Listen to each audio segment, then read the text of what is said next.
फिर से शुरुआत करें। क्या ठीक है, तो ठंडी के मौसम में दो बातें होती हैं मुख्य रूप से। एक तो ठंडी लगती है और दूसरा दिन छोटे होते हैं। दिन क्या होते हैं? छोटे। आज की गतिविधि में हम इन दो बातों को जानेंगे कि ठंडी में ठंडी लगने का कारण क्या है और दिन छोटे क्यों होते हैं। दिन छोटे होते हैं और रातें क्या होती हैं? बड़ी होती हैं, लंबी, है ना। दिन छोटे का होने का मतलब कि जो दिन की अवधि है, दिन के जो घंटे होते हैं, सूर्य का प्रकाश मिलने की जो अवधि होती है वो कम होती है ना। माने अंधेरे वाला समय ज्यादा होता है ठंडी में और उजाले वाला समय कम होता है। ठीक है, ये दिन छोटे होने का मतलब, ठीक है ना।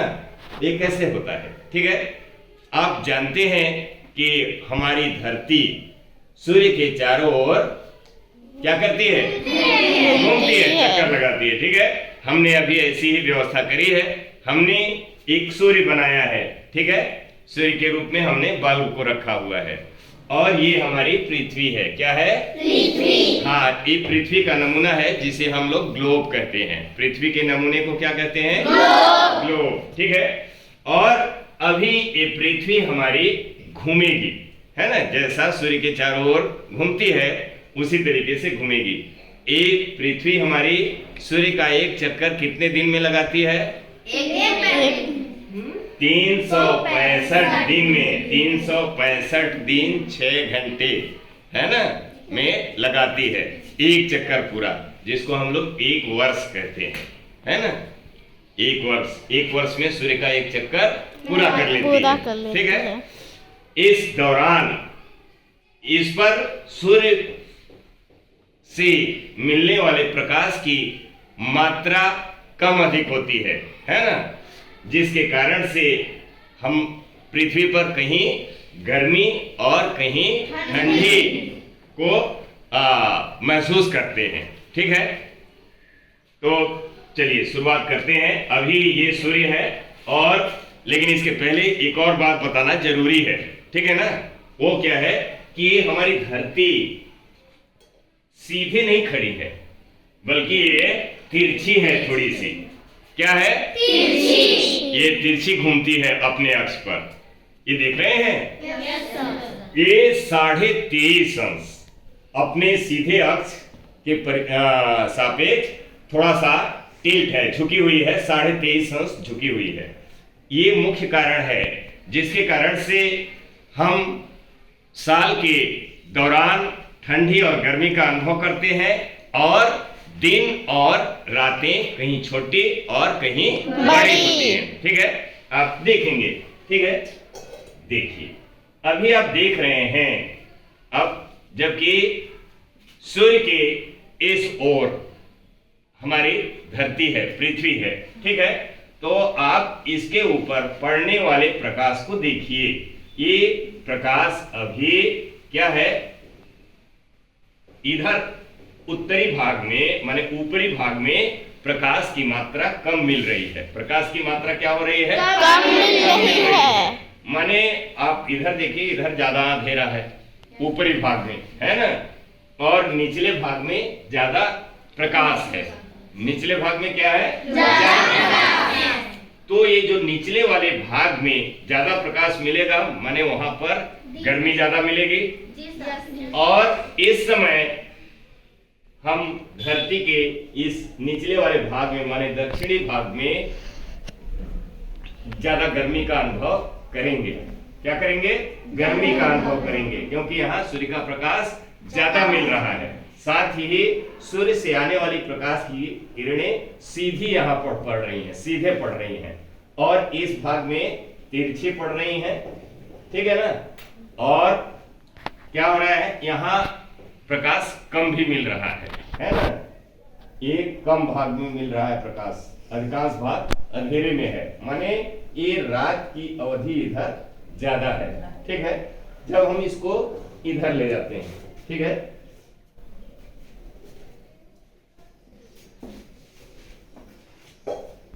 अभी देखिए जो इस भाग पर, ये आपका उत्तरी भाग या ऊपरी भाग, अभी ज्यादा प्रकाशमान है। यहाँ पर अभी उत्तरी भाग में गर्मी पड़ रही है। उत्तरी भाग में क्या हो रहा है? गर्मी पड़ रही है, इसलिए कि सूर्य की किरणें यहाँ पर सीधी चमक रही हैं।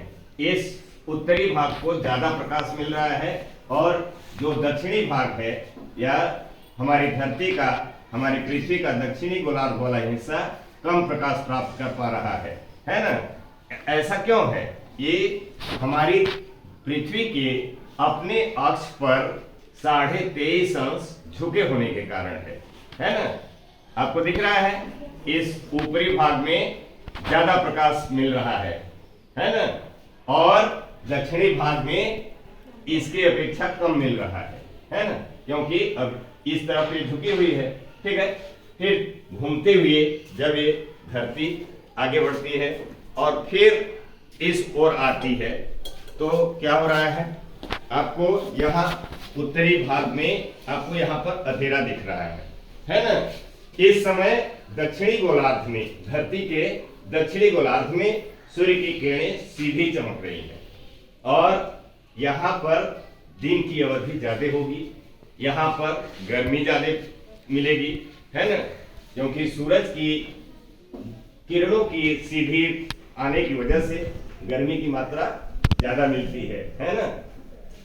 अदरवाइज जो सूरज की तिरछी किरणें होती हैं वो बहुत सारी किरणें तो निकल जाती हैं और धरती को उतना गर्म नहीं कर पाती, है ना?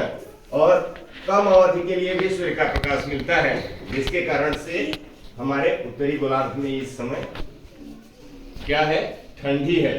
अभी हमारी धरती इसी स्थिति में है। दक्षिणी गोलार्ध में माने इस पृथ्वी के दक्षिणी भाग में गर्मी का मौसम है, क्योंकि इस पर इस सूर्य की किरणें सीधी चमक रही है ना? और उत्तरी गोलार्ध में क्या है कि बहुत ज्यादा सूरज का प्रकाश नहीं मिल रहा है और कम अवधि के लिए भी मिल रहा है ना? तो दिन छोटे हो रहे हैं और रात बड़ा हो रहा है ना? ये अंधेरे वाला हिस्सा ज्यादा दिख रहा है ना? दिख रहा है ना? Yes sir. तो इस तरीके से जब धरती हमारी घूमती है तो ये वाला हिस्सा है, माने रात वाला हिस्सा, इसका टाइम ज्यादा बढ़ जाता है ना? और ये प्रकाश वाले क्षेत्र का हिस्सा कम है ना? ये जल्दी से खत्म हो जाता है और ये वाला अधिक समय तक रहता है अंधेरे वाला, माने रात ज्यादा बड़ी होती है ना? और दिन छोटे होते हैं, है ना? क्योंकि कम क्षेत्र में प्रकाश पड़ रहा है, इसलिए जल्दी से दिन डूब जाता है, हम लोग ये कहते हैं, है ना? तो आज आपने क्या देखा कि इस पृथ्वी के अपने अक्ष पर 23.5 अंश झुके होने के कारण जब ये हमारी पृथ्वी सूर्य का चक्कर लगाती है तो इस दौरान एक बार ऐसे माने स्थिति बनती है कि उत्तरी गोलार्ध में सूर्य की किरणें कम मात्रा में मिलती हैं, है ना? और दक्षिणी गोलार्ध में सूर्य की किरणें ज्यादा मात्रा में मिलती हैं, है ना? और वहां पर सूरज सीधा चमकता है, तो दक्षिणी गोलार्ध में उस समय गर्मी होती है और उत्तरी गोलार्ध में ठंडी होती है ना? और यहाँ पर अंधेरे वाला क्षेत्र ज्यादा बड़ा रहता है, जिसके कारण से, है ना, इधर देख रहे हैं ना? यहाँ पर अंधेरे वाला क्षेत्र ज्यादा है, माने रात की अवधि अधिक होगी, ठीक है? और ये उत्तरी गोलार्ध में जितने भी देश हैं, माने भूमध्य रेखा के ऊपर की ओर बीच वाली रेखा भूमध्य रेखा कहलाती है, इसके उत्तरी भाग में जितने भी देश हैं वहां सभी जगह रातें बड़ी होंगी और दिन छोटे होंगे, ठंडी का मौसम होगा। और ठीक उसी तरीके से हम कहें तो दक्षिणी गोलार्ध में जो देश होंगे वहां पर दिन बड़े होंगे, गर्मी का मौसम होगा, है ना?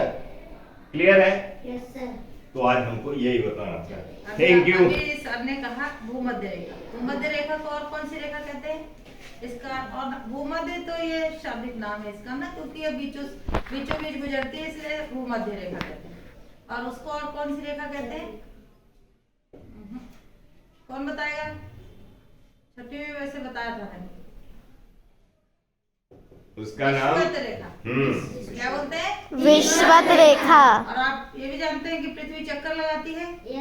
कितनी तरह से लगाती है? 2 तरह से लगाती है ना, 2 बार घूमती है। तो ये जब अपने अक्ष पे घूमती है तो क्या बोलते हैं उसको? जब ये एक जगह अपने अक्ष पे चक्कर लगाती है तो उसे कौन सी गति बोलते हैं? विषुवत।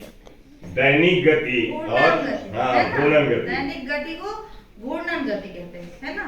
और ये चारों तरफ जब चक्कर लगाती है तो क्या कहते हैं?